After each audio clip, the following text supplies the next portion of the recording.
বন্ধুরা, কিছু মেকার্স তো হলিউড থেকে কপি করতেই ব্যস্ত, আর কিছু তো ভায়োলেন্সের পর ভায়োলেন্স দেখিয়েই চলেছে। কিন্তু তার মাঝে এমনও কিছু মুভি আছে যেগুলোর টপিক সিরিয়াস হওয়া সত্ত্বেও ওগুলো নিয়ে কেউ আলোচনাই করে না। Thank you to the makers যে এরকম একটা সিরিয়াস ইস্যুকে মানুষের সামনে তুলে ধরার জন্য, যেখানে কমেডির সাথে সাথে ইমোশনটাকে ব্লেন্ড করে খুব সুন্দরভাবে দেখানো হয়েছে। হ্যাঁ, জলি এলএলবি 3 কথা বলছি। তো চলো জেনে নিই কেমন লাগলো মুভিটা। ওয়েল, হ্যালো, আমার নাম আশিস আর তোমরা দেখছো পোস্টম্যান টকিস। শুরুতেই আমি একটা মানুষের প্রশংসা করতে চাই যার অ্যাক্টিং দেখে আমি লিটারালি উড়ে গেছি। ভাই, এই যে রোলটা করেছে না, ক্যারেক্টারটার নাম থাকে জানকি। ভাই, আলাদা লেভেলের অ্যাক্টিং। পুরো মুভিটাতে এনার খুবই কম ডায়লগ আছে, but still she was playing with her emotion through the entire movie.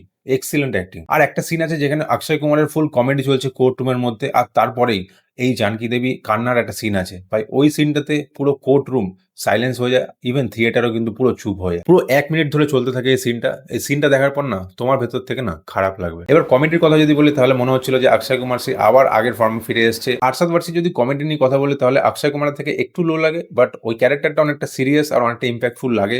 লেখাটাই হয়েছে ওরকম ভাবে। প্রথমে দেখাবে যে কেসটা পাওয়া নিয়ে খুব ঝামেলা মারামারি চলছে অক্ষয় কুমার আর আরশাদ ওয়ারসির মধ্যে, যেমনটা তোমরা ট্রেলারে দেখেছিলে। আর সেখান থেকে তারা কিভাবে কেসটা পেলো, কিভাবে কোর্টরুমে ফাইট করবে, এগুলো খুব সুন্দরভাবে দেখানো হয়েছে। কমেডি আছে, ভালো পাঞ্চ লাইন আছে, যেগুলো অডিয়েন্স খুব এনজয় করছিল। ইভেন আমি সিটি মারতেও শুনেছি। এবার হুমা কুরেশি আর অমৃতা রাওয়ের স্ক্রিন প্রেজেন্স কম ছিল, but they have done their job well, no problem. Ram Kapoor একটা সিনিয়র লয়ার থাকে, যার রোলটা অনেকটা ইম্পর্টেন্ট। তোমরা দেখলে বুঝতে পারবে, আমি কোনো স্পয়লার দিতে চাই না। আর গজরাজ রাও একটা ইন্ডাস্ট্রিয়ালিস্টের রোল প্লে করছে, যার কাছে থাকে অনেক পাওয়ার। আর একটা পাওয়ারফুল মানুষ তার স্বার্থসিদ্ধি করার জন্য কতটা এক্সটেন্ড অব্দি যেতে পারে, আর তার এই কাজটার জন্য যে কারোর ক্ষতি হয়ে যেতে পারে, সেটা খুব সুন্দরভাবে মুভিটাতে দেখানো হয়েছে। ওভারঅল ভাই, কারোর অ্যাক্টিং এ কোনো রকম ল্যাগ নেই, সবাই সবার রোলটা পারফেক্টলি করেছে। তোমরা দেখলে তোমরাও একই কথা বলবে। ফার্স্ট হাফে কমেডি থাকে, সেকেন্ড হাফটা একটু সিরিয়াস, বাট স্টোরিটা কিন্তু খুব ক্রিপ থাকে লাস্টের এন্ড অব্দি। আর একটা কথা বলতে চাই, কিছু মেকার্স আছে যারা রিমেকের পর রিমেক বানাচ্ছে, কখনো সাউথ থেকে ঝাড়ছে, কখনো হলিউড থেকে ঝাড়ছে। তাদের মধ্যে ক্রিয়েটিভিটি লেভেল অনেকটাই কমে গেছে। তারা কিছু পেড ইউটিউবার রেখে দিয়েছে, যারা বলছে যে খারাপ মুভিটাকেও ভালোভাবে বলে দিচ্ছে আর চলে যাচ্ছে। তাদেরকে এই মুভিটা কিন্তু দেখা উচিত বলে আমার মনে হয়। কারণ আমাদের দেশে এমনও কিছু টপিক আছে যেগুলো নিয়ে কিন্তু আলোচনা হয় না, না কোনো মুভি বানানো হয়। Rather than I could say movie বানানোর সাহসও করে না তারা। So after watching Jolly LLB 3, I would say it's a very interesting movie and everyone should watch this movie at least once.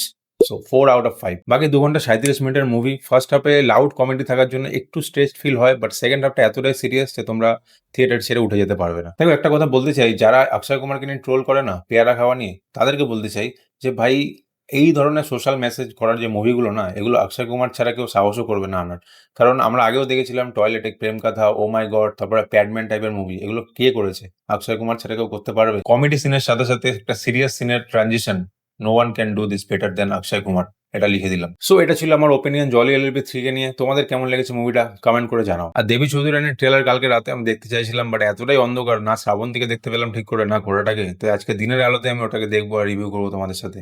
Jokes apart, দেখা হচ্ছে খুব তাড়াতাড়ি নেক্সট ভিডিওতে। Till then take care দোস্ত। আর হ্যাঁ, এখনো যদি সাবস্ক্রাইব না করে থাকো, করে দাও ভাই।